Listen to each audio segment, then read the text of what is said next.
Welcome everyone to the Way Out Recovery Hour. I'm Bob Sharits, and here we are on another grateful Monday. We are the Way Out. We're a local intensive outpatient program for adolescents and adults. We're located on the corner of Plum Canyon and Bouquet Canyon. Remember that asking for help is the first step, and if you are listening today or you're catching this later and you or a loved one has a problem with alcohol or drugs and you need some help, remember that asking for help is the first step. Reach out to us at 661-296-4444. Go to our website and check out our program at www.thewayoutrrecoveryscv.com. And again, remember that asking for help is the first step.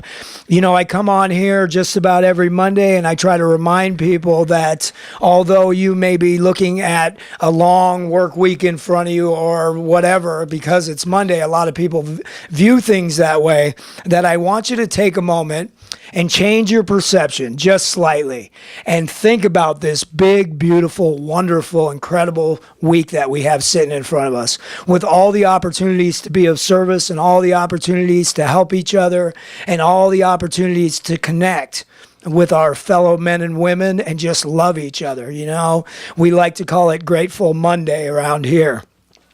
Be careful out there today, folks. If you haven't noticed, it's pretty windy. And as I was driving around to and from work and back here to the studio, I noticed a lot of trees falling down. You know, just be extra careful out there. You know, if you're going to be out playing, be mindful of that. You know, allergies are going to be high, and if I start coughing on the show, it's because I've been out in the wind a little bit today. But I also noticed something else, is that with the trees that are falling down and with the stuff that's blowing around, that the city of Santa Clarita, I noticed all the trucks out there and all the city workers are out there with chainsaws and they're out there cleaning that stuff up, you know. And I like to try to live in a place of reflection as much as I possibly can. And I was, you know, it just really made me extra grateful. And I was reflecting upon my changing perception of the city, this beautiful city that I live in. And how, you know, growing up as a kid out here and suffering with my own addictive disorders, there's a part of me that wanted to blame the place that I lived, you know, is, you know, if I could just get the heck out of this place. And as I have gotten into the recovery process and I have learned to be connected to other people, I come to realize that the city of Santa Clarita is one of the most wonderful places in the world to live. Yes. And that we have such a strong community out here. And another reason that I mention that is because of the connection that we have with each other inside of this city. Today's show is really about connection. Right. It is really about our spiritual connection. You know, the disease of addiction is a disease of separation. It's a disease of separateness. It's a disease of isolation. It's a disease of really like, get the heck away from me sometimes, you know? And what we find in the recovery process is that if we practice some spiritual principles, that we become connected with each other. And that there's nothing more important than the person that's sitting right in front of us, you know? Today's guest is somebody that I have a long, long history with. We have in studio with us today, Frank D. Frank, I want to say on air, I love you very much, man. We've known each other for many, many years. Well, welcome to the show, Frank. Thank you. Thank you very much. I asked Frank to come on the show today for many different reasons. Frank has been in the recovery process, and you are an active member of a 12-step program for almost 35 years now, correct? Correct. Yeah, on Thanksgiving, you will be 35, right? That's absolute. Yeah. And, you know, one of the things in sobriety is oftentimes those of us that stay around and stay sober, our sobriety date is chosen for us. We didn't, you know, who would get sober on Thanksgiving Day, right? So welcome to the studio, Frank. Thank you very much for that welcome, and it's a pleasure to be here today, and what a blessing it is, because that's what it is for me. To be sober in this community and in my life today is the blessing that I carry with me every day. And I also asked Frank to come on the show today because really we're going to talk about our spirit. We're going to talk about our spiritual connection. You know, addiction, like I said, is a disease of separation. It is also, in some of the literature that we read inside of the recovery program, it's termed as a spiritual malady. You know, we have something that is, I don't want to use the word broken, but say disconnected in our spirit. And there are many, many, many paths that get us back to a power greater than ourselves. And some people in recovery program will recognize that power and call it God. Some may call it the Spirit. Some may call it creator of the universe, whatever that term may be. But one of the things that you have been practicing, Frank, for a very long time, excuse me, is the native way of sobriety. And so you're an active member of a 12-step program, but you also follow Native American practices in relation to sobriety and what they call Wellbriety. Correct? Correct. Wellbriety. How did you get introduced to that right there? Well, Wellbriety, first of all, before I continue, I want to present Bobby with just a small token of thank you as a friendship. It's a little piece of sage, and it's something that many times as being in the 12-step program and being with the Native American beliefs and understandings is that we give each other gifts when we're in the presence of each other for something that is a little bit different. Like today, I've been asked to come here and share my experience, my strength, and my hope. And I got introduced to this almost 35 years ago, and when that happened to me, I did not know that I was going into a different world. But as I continued in this world of sobriety, I got in touch with Native Americans, Native American especially, one that actually started to guide me as we learned to be guided in this program of sobriety. And in doing so, I have what I like to do, expand my spirituality, which means I staying connected with a power greater than myself. And in my world, in the way I see it today, I call it the Great Spirit in my life, my creator. And that is how that began for me, because when that began to happen to me, my world completely changed. Just not having the use of any mind-altering substance was only the beginning, but enhancing how my life would continue is what really, really has given me the life that I carry today, with peace in my heart and peace in my mind and peace for others that I try to carry to others. And those are the blessings that I have today. And being with the Native American, I have learned that we are a human race that care for each other no matter which path you may walk. And the thing is with that is because today, I know what it is to love. When I came into this program, and Bobby mentioned a little bit how the use of any mind-altering substance, alcohol, whatever it may be, it destroys those feelings. And that's one of the biggest feelings that we lose. And I gave up for quite a while because love was not part of my life. And until I began to feel it and understand it. But I have walked many trails, many places, and have met many people, and they all have given me something to learn from life and from sobriety. And what a blessing that has been for me today.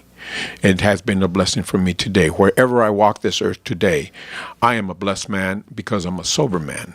I also carry this with me, and it's something I don't talk too much about whenever I'm with 12-step program people. But not too long ago, I was presented over a year ago with Eagle Feather. Eagle Feather is a strength for me today because one of the things we do, and I'm going to explain it to you today, is that when you are presented with an Eagle Feather, there's a passage to get that. It's called honor, wisdom, and esteem. And being sober, those are things that we learn to carry with us too. And one of the things, though, that it does say is that if you carry an Eagle Feather, alcohol must not touch your lips again. And that is a strength for me because I carry that. And I have this feather that I consider very precious and sacred in my life that gives me my strength in many different ways. And what a blessing that is. And Bobby, that I've been talking to here, yes, we've been long time friends. And the thing is, even though we had a separation in our lives, for about 33 years, we came back together. And to me, that's a spiritual awakening that I had, because I never in my wildest dreams and in my visions would I ever see someone that I knew at the age of 8 years old, and 33 years later, he would come into my life again. And today he's like my son, he's like my brother, he's like someone that I cared for, like as though he were living with me all my life. Well, we, certainly at the end, stick around, listeners, and we'll tell you that story at the very end of how we got connected again. But, addiction is, it doesn't discriminate. Absolutely. Addiction, everybody from the richest to the poorest, male, female, black, white, brown, red, yellow, it doesn't matter. Addiction will grab a hold of anybody. Yes. And I say that because I think the thing that brings us all together, there's some literature in 12-step that says that we're like passengers on a sinking ship after the shipwreck. We've been through this horrible tragedy, and we come together, and there's this connection that we have with each other because of the suffering that we have endured, right? But the shipwreck looks different for each one of us. Yes. There's a lot of people that we run into that they struggle with whether or not they have crossed the line into addiction, because maybe I haven't lost everything, or maybe I didn't get a DUI, or maybe I've never been to jail, or whatever they tell themselves so that they don't have to be an addict or an alcoholic, right? Correct. But I think the thing that really is the common sort of thread between all of us is that spiritual connection that we lose with each other. When you first got sober, right before that happened, what was going on inside of the connection with your very own family and everything? There are two things that I know. Or what got you sober, I guess would be the question, right? Well, what got me sober, I was drunk too many times. That's all. I mean, that's an absolute truth. But I know one of the things that I don't hear it spoken too much within the same sentence, but it's a true thing. One of the things that disconnects us from others are two things: love and fear. Those two will disconnect you one way or another, because one, I mentioned earlier, we begin to neglect and lose the feeling of love. And the other one is fear, because the fear that we carry with us is we don't know if we can be loved again, or we should love again, or what have we done to take that away from us. And during my time of my drinking, it destroyed my own feelings. It destroyed and it separated my family from myself. And it was a thing that was not feeling good. There is something that I have read, and I do say it sometimes because it's by another author. He's a writer, novelist, Thoreau, and he says, to come to the point of death and never have lived at all. And that was a feeling that I was carrying with me when I first began to get sober. And that is some of the spirituality that I was missing, because living life was not exactly what I wanted to continue to do, because I was feeling I was missing something until I made the connection. But it didn't happen until I stayed sober, started getting around with some of my people that I was in 12-step program with, and then getting in touch with a Native American that said, you don't have to live that life anymore. There is a love waiting for you there. And fear will not control you anymore. Fear does not control me today, but love is my passage to people wherever I walk, whether it be in the city of Santa Clarita, Australia, New York, in Europe, wherever it may be, because my path has taken me many, many places many places today. And the thing is, if I had not been sober, I know today that my life will not even come close to that. That is a blessing that I carry with me every day, Bobby. Every day. It's something that's interesting is, I really, really, really believe in our spiritual connection. I think that everything is connected. We're all part of one energy. if you will, right? And I don't know who said it, but I oftentimes but I give credit to Albert Einstein, who said that the great illusion is that there's more than one of us, right? But I say that because, when I first introduced the show, I talked about many paths to sobriety. Right. I brought you on today to talk about the native path, right? Yes. But what's interesting about that is I know your story, and you and your wife, I think your previous wife, yes, she was more involved probably in the church than you were at the time. Oh, absolutely. However, when she had enough, I think the story goes that she walked you into the local priest, right? That's right. Said, meet with this guy right here. And, one of the biggest obstacles that we face in the treatment of addiction and in getting people into recovery is the stigma, the way that people don't want to talk about it openly. Right. I had a conversation with my friend yesterday in the drive back from a trip we were on, and the conversation went something like this. Addiction is absolutely, drugs and alcohol are absolutely the biggest killer in the world. Absolutely, bar none, the biggest killer in the world. And people don't want to talk about it, right? Right. And so there's this giant stigma that goes along with it. So your wife walks you into the priest, and he was brave enough, and I'm not asking you to say his name, but he was brave enough to say something to you that ended up helping you get sober. Yes, And what was that? Well, that was the beginning. Me feeling that my marriage was falling apart and everything was going wrong. My drinking I was still doing, but then she had enough, and she says, we have to talk to our local priest. And I already knew him sort of kind of at a distance. I did, because I would see him whenever I would go into the church, that it was not my favorite place to visit, but she would all the time. But anyway, I have a talk with him. He's sitting across from me. He's talking to me briefly. And by the way, I'll tell you this was my first miracle in sobriety, by the way. He looks at me and he starts asking me questions. Do I think I drink too much? Do I miss work? How do you feel about it? Do you think you're treating your wife, your family well? And everything I would always say yes to everything, and not knowing that I didn't know what he was telling me and why he was telling me. And then finally he stands up, reaches across, puts his hand out, and he tells me that he is in a 12-step program. And it floored me, because I didn't think a priest would have a problem with any type of mind-altering substance, alcohol especially. And because I was doing it, and to me it was okay, just like it tells us in the book. For a person who likes his alcohol, it's normal. And when he told me that, it amazed me. And the reason I say it's a miracle today, because he was my very, very first connection before I met others in the program, who gave me actually my first big book, and introduced me and took me to my very first meeting on Thanksgiving Day back in 1982. And I was amazed, because I didn't realize and know that people, hundreds of people, were in a program like this, because I knew nothing of it. And to me, that was my very first miracle of many miracles to be in my life. And that was amazing to me. And Bobby just mentioned something about Einstein and the illusions.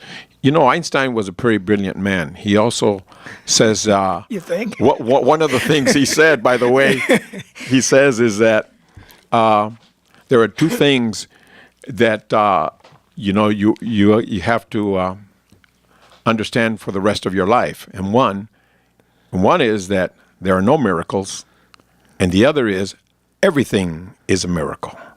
So which one do you choose? And I'll tell you one thing. My miracles continue to come to me in different ways in different places. And me, even here with Bobby sitting here with me and a couple other friends, some gentleman named Mark and his lovely companion here, Don.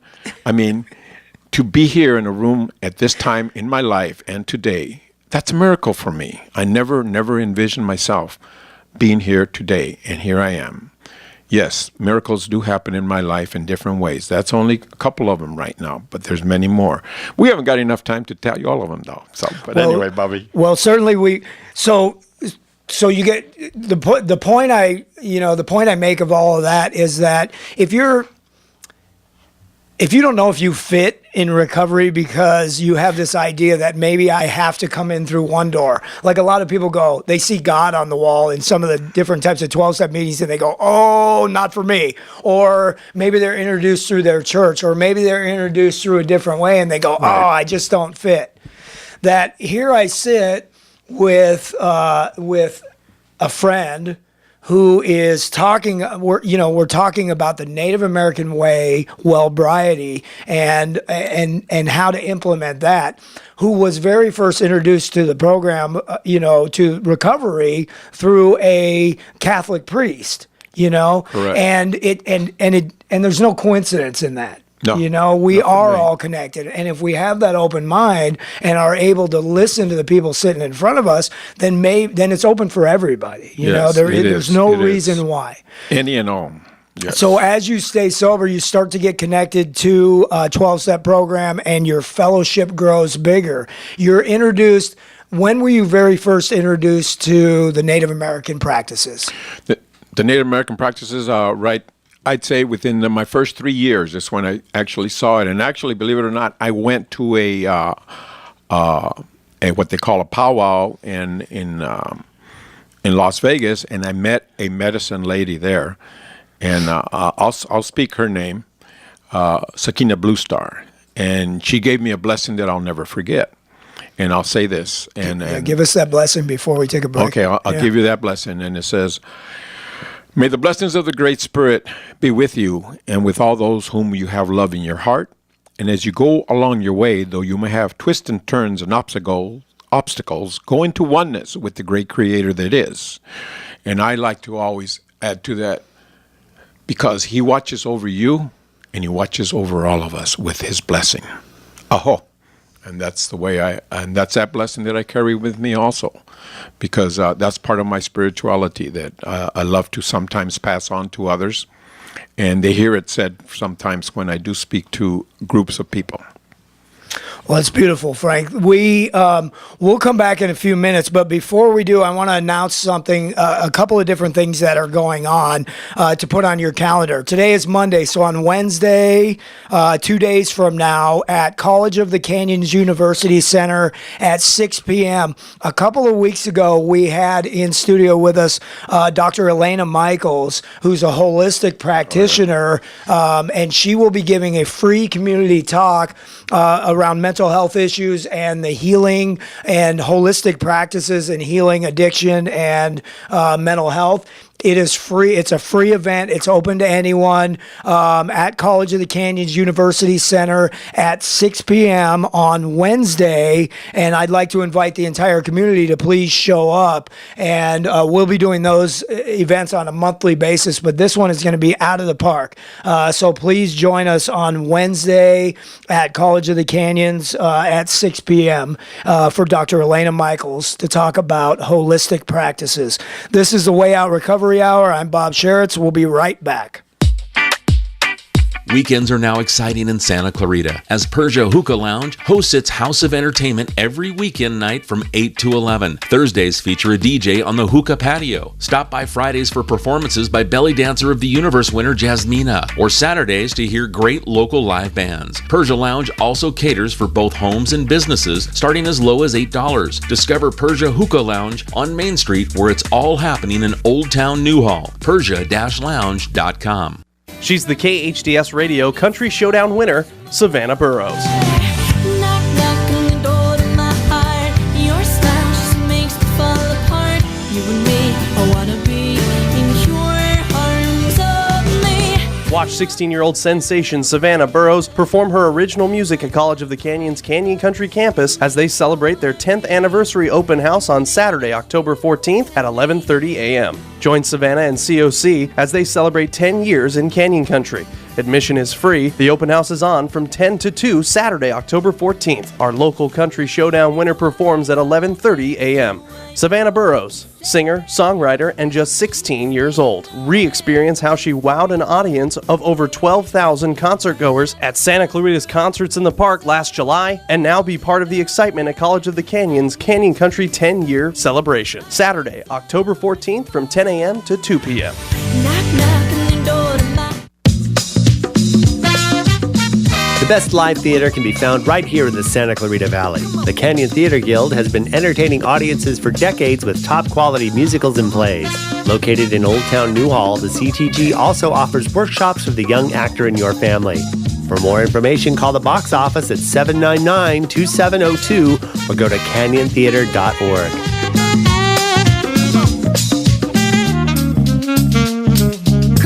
Hi, this is Bill Boldy, principal of Saugus High School, with a message about my good friends at AV Equipment Rentals. Through the years, we've had a number of projects and activities on our campus where we've had to secure the support of AV Rentals for various pieces of equipment and get the job done right. Don Cruikshank and Mike Redmond and their staff have always been very generous, courteous, and helpful to us. It's nice to know that a community-grounded company like AV Equipment Rentals is there for us at Saugus High School, and I know they'll be there for you too. Call the people who care about you. AV Equipment Rental. At Advanced Audiology, we know how important hearing is to you, your loved ones, your work success, your safety, and your ability to stay in the game. Most people won't admit hearing loss to themselves or others. We make it easy for you. Today's digital hearing aids come in a variety of styles, including invisible. All feature-rich, providing unparalleled hearing quality, wearing comfort, and automation that simplifies your life. Don't be fooled by our imitators. There's only one Advanced Audiology with the purple sign, next to AAA on Valencia Boulevard. Your hometown station, KHTS.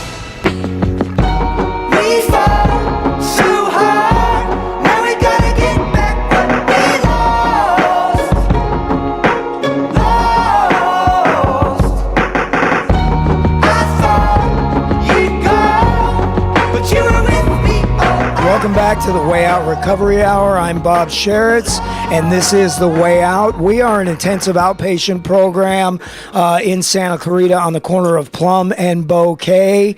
And if you or a family member are in any kind of trouble with drugs or alcohol, or you know somebody that is, remember that asking for help is the first step. And you can ask for help and reach out to us by calling 661-296-4444. You can make a confidential appointment on our website at thewayoutrrecoveryscv.com. So please remember again that asking for help is the first step. We are in studio today with Frank D., who's a long-standing member, almost 35 years in a 12-step program, as well as very involved and a person who practices the Native American way of recovery, also known as Wellbriety. Excuse me. One of the things that we're talking about on the break is you had said in Native American, it's the four directions. Four directions, yes. And they represent different aspects of a whole human life. being. Yes, What is yes. that right there? Okay, well, the four directions that we always begin with is, of course, the east, the south, the west, and the north.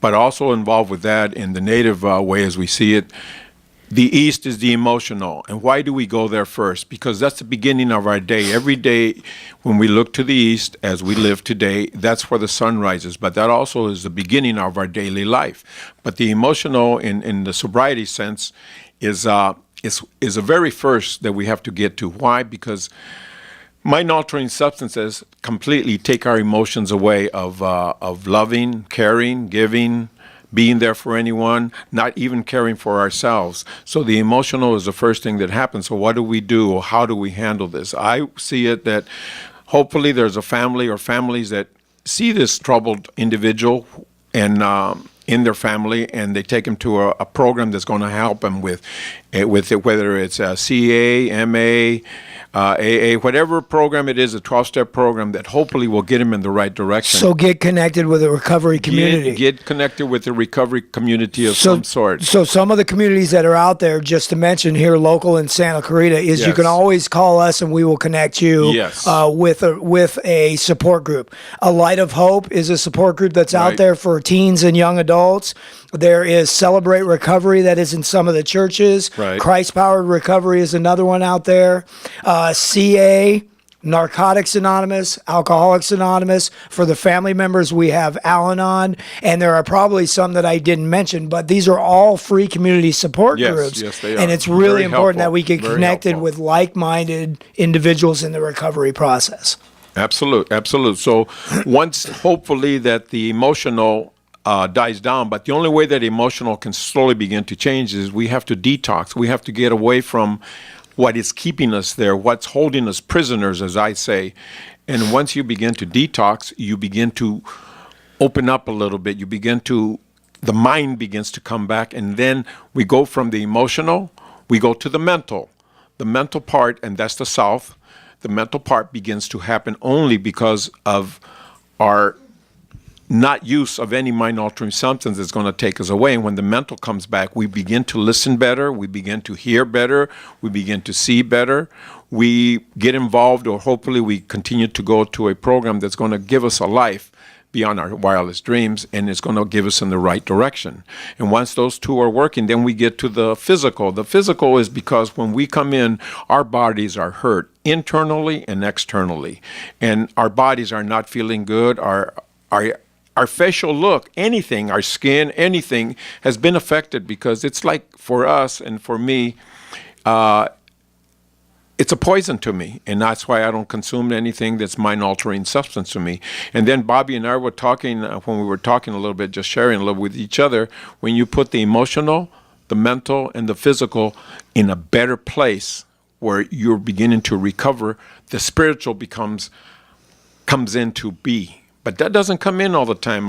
You heard Bobby say, if you mention the word God, some people don't like it, or don't understand it, or don't have it because they have suffered so much and they question their God. Well, see, and for me, the Creator, for me, the Great Spirit, He's always wanted the better for me. It is I, myself, who changed that and destroyed that, but I also did it because of my consumption of alcohol and other mind-altering substances. But today, with the spiritual that I carry, is I continue to practice it and try to carry it to someone else. You heard me mention just a little bit about that eagle feather. That carries with me. That gives me a strength. But also, getting in touch with other people is one of the greatest things you can do for those that continue to stay on this Wellbriety or Sobriety, whichever way you would choose to call it, that will keep you there. Why? Because I tell people this: if you want to learn how to surf, hang around with surfers. You want to learn how to paint, hang around with artists. You want to play a guitar, hang around with musicians. You want to stay sober, hang around people who stay sober. And believe me, that seems to work so much better. But it doesn't happen overnight. But the thing is, you have to stay connected. Bobby has mentioned it. Men that I mentor, that's the one thing I always tell them: stay connected. Today, in our world of technology, there's no way you shouldn't be able to, because we got phones, we got computers, we got everything that's available to us in so many different places. And so to have that peace of mind by staying sober, it will become part of your life. And that's one of the things that I carry with me today. Well, I love that you said stay connected. And also, what a great analogy, right? If I want to learn how to paint, hang out with painters. If I want to learn how to play guitar, hang out with musicians. And if I want to stay sober, hang out with sober people. I have found in my own personal recovery, I could not live in both worlds. I could not have my foot in the old world that I used to run around and partake in and try to be sober as well. I had to be all in. I had to be 100% in. Absolutely. A couple of things really, really struck me. I love that you said the East is the emotion, and that's how we start. That's where the sun rises. That's how we start our day. Yes. One of the practices that we can offer people is when you get up in the morning, take a few minutes to get yourself centered, whatever that looks like for you, whatever your meditation practice at the beginning of that day, to get your emotional self centered. And I'll tell you why I say that, because I've been practicing a meditation for a long time, first thing in the morning. And then I had been reading up on it, and I noticed that in my practice of meditation, that my emotional stability throughout the day and throughout my week was more even keeled. And I attribute to the fact that I'm meditating on a regular basis. It's one of the practices that we try to hand off to our clients at the way out. And then I had read about it, and in one of our recovery books, it talks about the fruits of meditation. Yes. And it says that the first fruit that we will reap from the tree of meditation is emotional stability. And when I read that, I'm like, they knew, right? Yes. And another one of the really big practices, and this is a practice in churches They call it confession. This is a practice in 12-step. They call it inventory. This is a practice in therapy. Maybe they call, where we are, I don't want to say purging. I don't think that's what it is. But where we are releasing all those things. Yes. You and I had a conversation about a sweat. Yes. A sweat lodge. Yes. That's Yes. a Native American practice. It is a Native And the American same thing practice. happens in that, Yes. correct? Can you tell us a little bit about that? The power of prayer is very strong for the Native American in his own way. But when it is practiced they do what they call sweats. A lot of times it's just to go in and just cleanse the body of negative energy. But it's also when you step into a sweat lodge, it's completely covered and in complete darkness where you cannot see the person next to you if there's several of you or if there's a group of you. Sitting in the darkness. Sitting in the darkness. Which is a representation of where we are when we come to Yes, recovery, absolute, right? Absolutely. And not only that, but it's also how we start our lives. Because think about it. When you're a baby, you don't know where you're start at. in the darkness. You start in the dark. Yeah. But anyway, the native, what they do is they bring in fire hot rocks into the center of this sweat, and they pour on it water that is mixed with tobacco, sage, and sweet grass. And that brings up the spirit in us. And then, one at a time, we all begin to share our faults, our goodness, and what we choose to want to in life, and pray for others. And we pray for each other, but one at a time. And all we do is, as you can't see each other, so you tap the person to your left. And then that person continues, and he says what he feels, whether he's missing someone or someone has passed away, or they give their feelings of that moment, how they are doing, and they pray for another day of blessed life. And it goes this way, and when we come out of that sweat, it's like we have let go of those things that we felt had hurt us in the past or harming us today.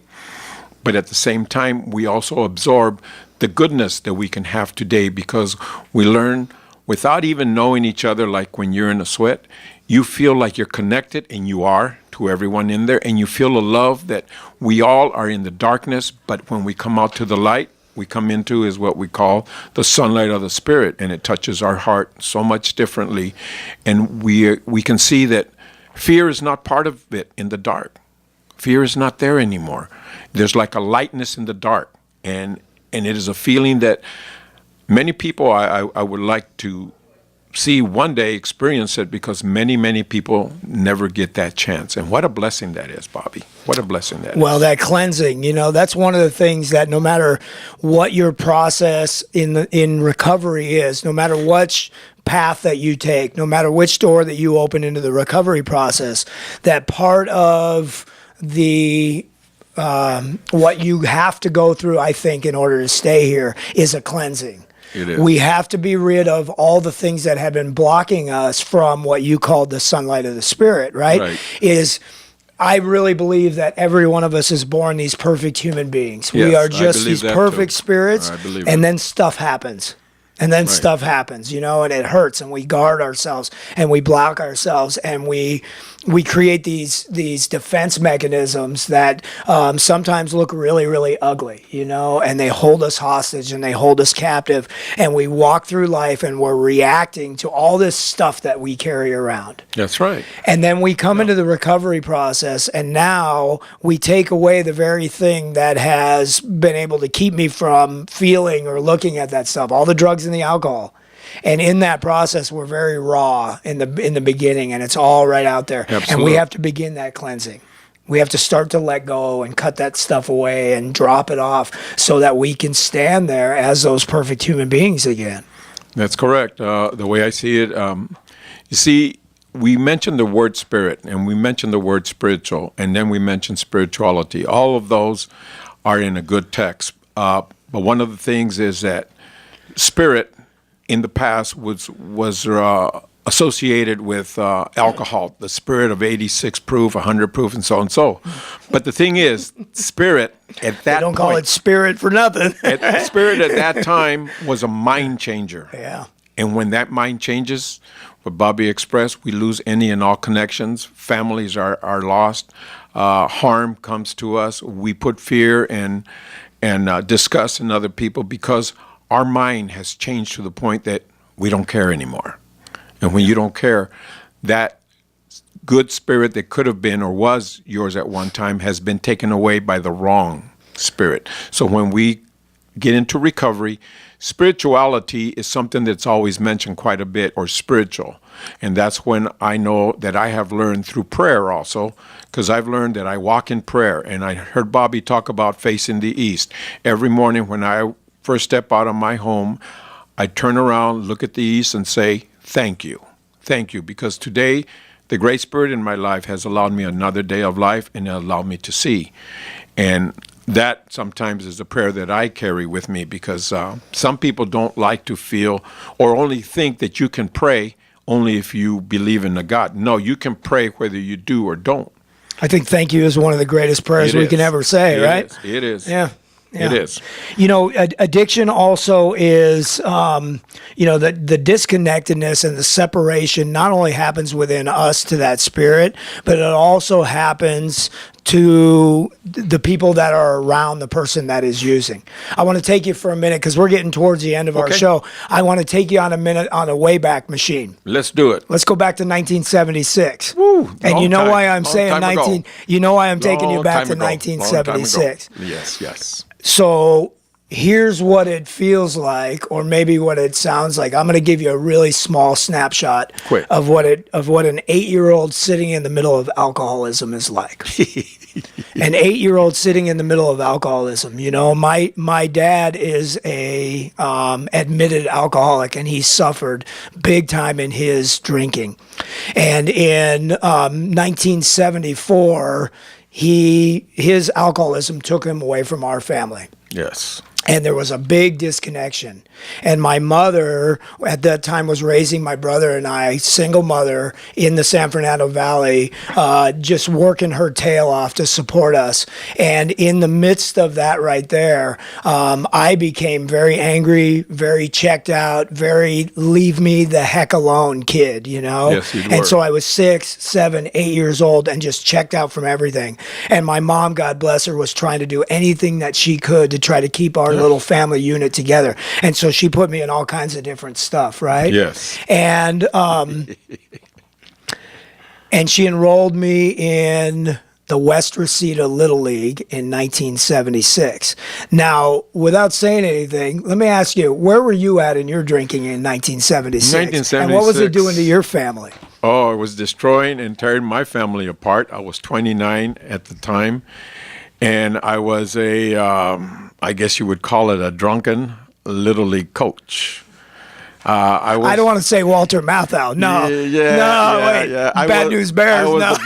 He was a native. He wasn't on the field with a beer in his hand, though. Mexican. Yes, I was. But I know we're short on time. So what comes to be what Bobby was referring to 33 years later was separation from Bobby and I, but then we ended up in the same rooms out here in Santa Clarita, away from the San Fernando Valley. And when he found that I had been his coach by finding an old program that his father had, it brought our hearts together again. So in 1976, my mom's tried everything she can to try to keep this family together, and we are suffering, you know, and alcoholism is just a really scary thing for a kid. I went many, many, many years in my own addiction not talking to my dad. Angry at him for leaving our family, not knowing about his alcoholism, not knowing that his own addiction was driving the decisions that were made in his life, until I experienced that myself. Yes. In 2005, I got sober. Right. And over the next 4 years, from 2005 to 2009, I started to repair the damage that I had done in my own alcoholism. And one of the things that I had come to realize was that I was not the best son in the world to my father, and I owed him an amends. Right. And the recovery process allowed me to reach out to my dad and to tell him that I love him and that I forgive him and that I understand that he didn't mean to leave us back then, that the alcoholism was driving all of that stuff. Yes. And in the reparation of our relationship, my dad gave me a box full of stuff that was old keepsakes. And in that keepsake, and I had no idea at the time, Frank and I had been in the rooms of recovery since 2005, and now we're talking 2009. I get this box, and the West Reseda Little League a year book was in there. I start looking through it, and I find my brother's team. There's my brother, and I find my team, and I go, oh, there I am. And I look at the guy standing behind the team, and I go, oh my God, that looks just like Frank. That was me. I read the name down there, and I go, oh my God, Frank was my coach. And we've been sitting in the rooms of recovery for 4 years not knowing that. That's right. Totally separate worlds, and here we go, come together. And it brings up the emotion now. So I made a copy for Christmas, and I gave Frank, and I said, check this out, Frank, right? And after all these years, and I say this because I just, it makes me really, really, really understand how very connected spiritually we are. Yes, is we that are when I today. handed you that book, the first thing that you asked me was, how's your mom doing? How's your mom doing? And we cried. After all those years, how's your mom doing? Because my mom was struggling in the middle of that alcoholism, trying to keep a family together. Right. And after all those years, how's your mom doing? And my mom is doing wonderful today. You know? My mom is this beautiful spirit, right? And so, as we go through the process again, it's really, really special that we sit here today. Oh, absolutely. This is our blessing for me. Yeah. For me, it's my blessing. I'm like, hey, Frank's my coach again. Isn't that cool? Right? Isn't that We're cool? on the same field, except there's some things that aren't quite there with us anymore. No more alcohol, no more drugs, none of that stuff. But you know what is? And this is the one that you will always, always carry with you, and it's the one that's beautiful for any and all of us in the 12-step program, and that is love. Love is something that will carry with us while we're here and even after the unseen world, the spirit world that we transfer to or we go to. Love is something that I feel that comes out from all of this. So thank you. I want to say thank you, Bobby, for having me here today. It's a blessing to be here with my son, my brother. I call him my son, my brother, depending where I'm at. But our hearts are together again in a way that it's unbelievable, in a spiritual way that will always be. And to me, I'm grateful to the Creator and the Great Spirit in my life today because He has brought me to this point in my life. Love you, Frank. Love you too, Bobby. Ahold. We'll be right back after this message. Drugs or alcohol abuse can tear a family apart. In Santa Clarita, just like everywhere else, it's an epidemic. The Way Out Recovery is here to help. Call them now at 296-4444 or visit them on the web at thewayoutrecoveryscv.com. The Way Out offers outpatient treatment for adolescents, adults, and family members. The Way Out is compassionate, caring, professional, and confidential.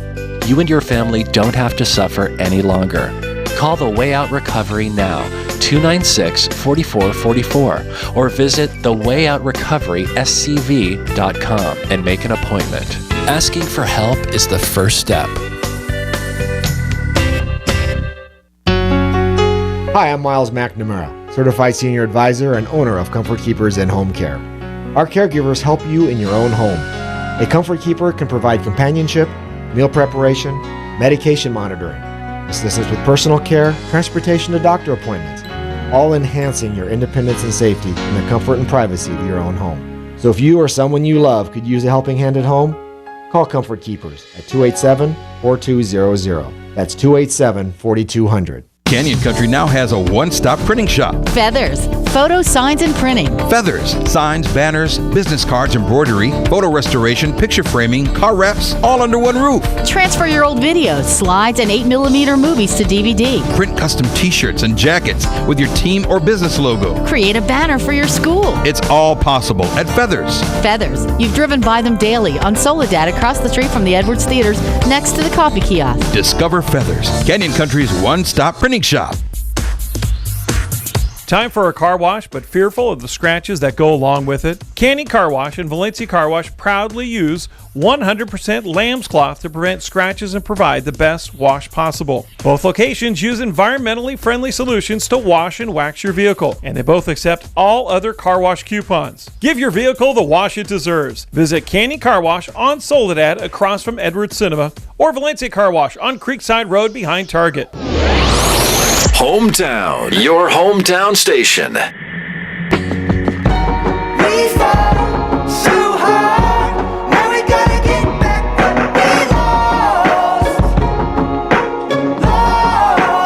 Welcome back to the Way Out Recovery Hour.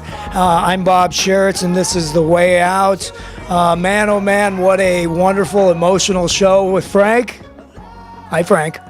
Thank you, Bobby. I really appreciate that. Really appreciate that. Just one quick word, because they know me around this valley out here, Santa Clarita.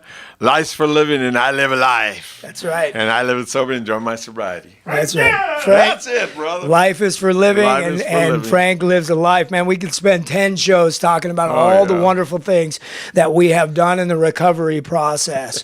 Before our show ends, I want to again invite the community to a free public event at College of the Canyons University Center at 6 o'clock on Wednesday, October the 11th.